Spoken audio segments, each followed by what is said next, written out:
한 바리새인이 예수께 자기와 함께 잡수시기를 청하니, 이에 바리새인의 집에 들어가 앉으셨을 때에 그 동네에 죄를 지은 한 여자가 있어 예수께서 바리새인의 집에 앉아 계심을 알고 향유 담은 옥합을 가지고 와서 예수의 뒤로 그 발 곁에 서서 울며 눈물로 그 발을 적시고 자기 머리털로 닦고 그 발에 입 맞추고 향유를 부으니, 예수를 청한 바리새인이 그것을 보고 마음에 이르되, 이 사람이 만일 선지자라면 자기를 만지는 이 여자가 누구며 어떠한 자 곧 죄인인 줄 알았으리라.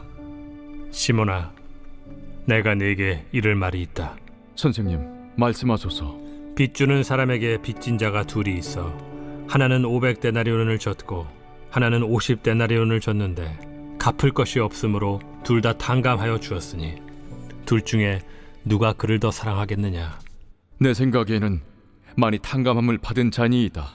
네 판단이 옳다 하시고 그 여자를 돌아보시며 시몬에게 이르시되, 이 여자를 보느냐?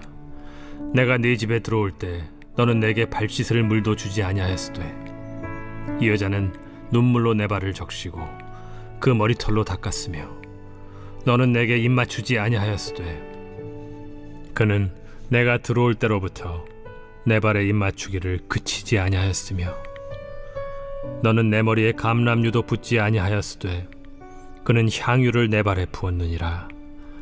이러므로 내가 네게 말하노니 그의 많은 죄가 사하여졌도다. 이는 그의 사랑함이 많음이라. 사함을 받은 일이 적은 자는 적게 사랑하느니라. 이에 여자에게 이르시되, 내 죄 사함을 받았느니라. 함께 앉아있는 자들이 속으로 말하되, 이가 누구이기에 죄도 사하는가? 예수께서 여자에게 이르시되, 내 믿음이 너를 구원하였으니 평안히 가라.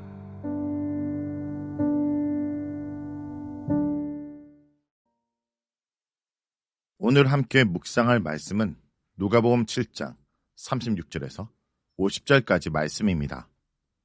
오늘 말씀은 한 바리새인과 죄인이었던 여인의 대조적인 모습이 등장합니다.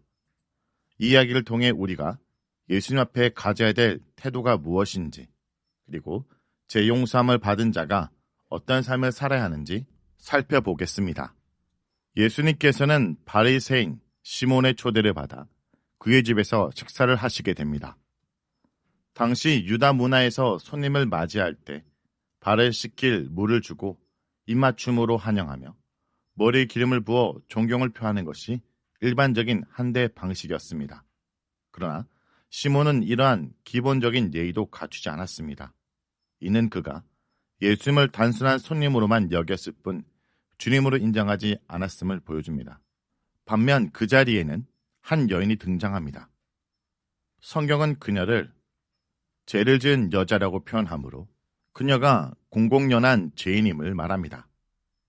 그녀는 눈물로 예수님의 발을 적시고 자신의 머리카락을 닦으며 향유를 부어 예수님께 사랑을 표현합니다.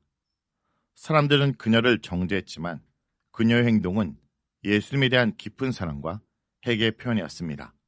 그러나 그녀와 반대로 바리새인 시몬은 예수님을 초청은 했지만 형식적인 초대였고 일종의 거리두기를 했습니다. 내겐 이롭고 또 내가 불편하지 않을 만큼만 주님을 대접하는 편의적인 사랑을 보였습니다. 그는 예수님이 누구신지 몰랐기에 진정한 잔치는 식탁 위가 아니라 죄인인 여인이 눈물로 씻고 향유를 붓는 예수님 발 아래서 벌어지고 있음을 몰랐던 것입니다. 그는 애곡하여도 울지 않고 피리를 불어도 울지 않는 이 시대를 대변하는 인물입니다.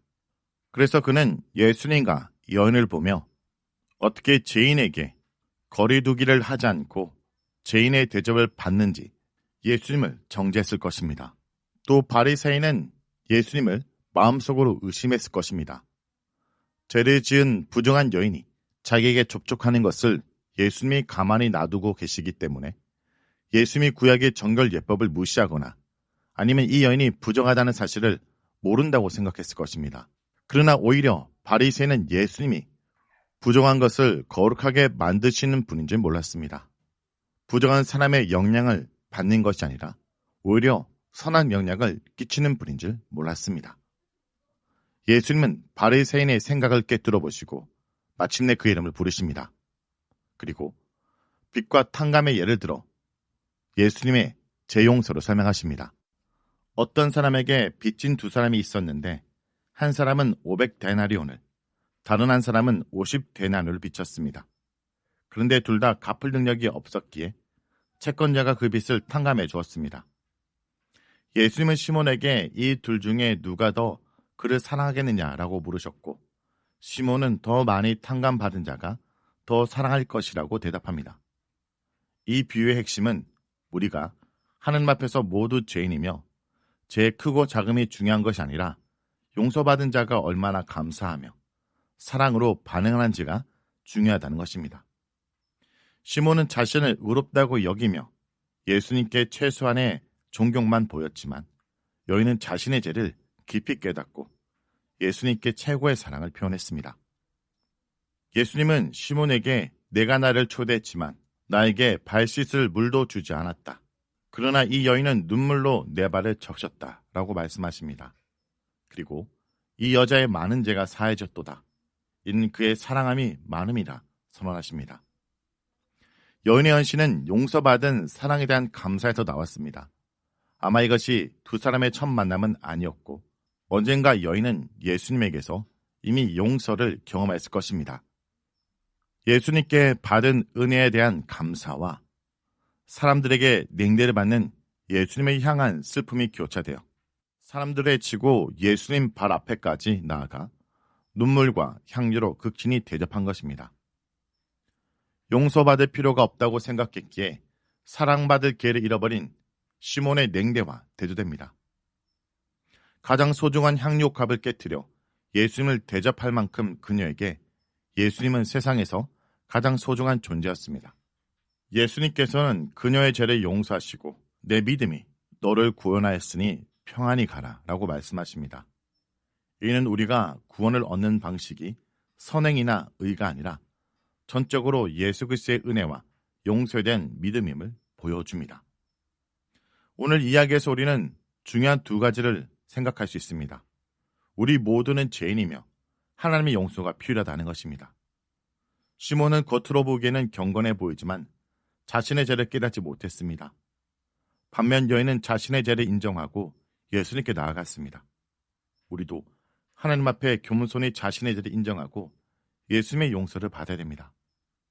둘째, 용서받은 자는 사랑으로 반응하는 것입니다. 여인은 예수님께 받은 용서를 사랑으로 표현했습니다.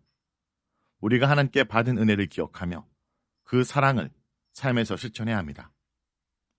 오늘 우리의 신앙을 돌아보기 원합니다. 혹시 우리는 시몬처럼 예수님을 형식적으로 대하고 있지는 않습니까? 아니면 우리는 더 이상 죄인이 아니라고 착각하고 있지는 않습니까? 그래서 오늘도 형식적인 신앙에 머물러 있지는 않습니까? 우리 자신을 돌아보기 원합니다. 말씀을 놓고 기도하겠습니다. 주님, 저는 죄인입니다. 주님의 용서가 필요합니다. 때로는 바리새인 시몬처럼 우리의 의를 의지하며 주님의 은혜를 잊고 살았습니다. 그래서 적당히 주님을 섬기고 형식적인 신앙생활을 했습니다. 그런 우리를 용서해 주옵소서. 저는 이 여인처럼 주님 앞에 엎드러져야 할 죄인입니다. 오늘 우리가 용서받은 이 여인처럼 주님 앞에 겸손히 나아가게 하여 주옵소서. 우리의 삶이 주님을 향한 사랑으로 가득 차게 하여 주옵소서. 우리의 믿음을 새롭게 하여 주옵시고 주님의 은혜를 감사함으로 살아가는 하루가 되게 하여 주옵소서. 예수님의 이름으로 기도합니다. 아멘. 1. 오심 기도. 하루 5번 마음을 다해 드리는 기도. 나는 죽었습니다. 제가 주인이 아니고 예수님이 저의 주인이십니다. 예수님은 십자가에서 죽으시고 부활하셨습니다. 부활하신 예수님을 가슴으로 만나서 따라가며 간증합니다. 사랑하는 가족과 함께 영광스런 승리를 노래합니다.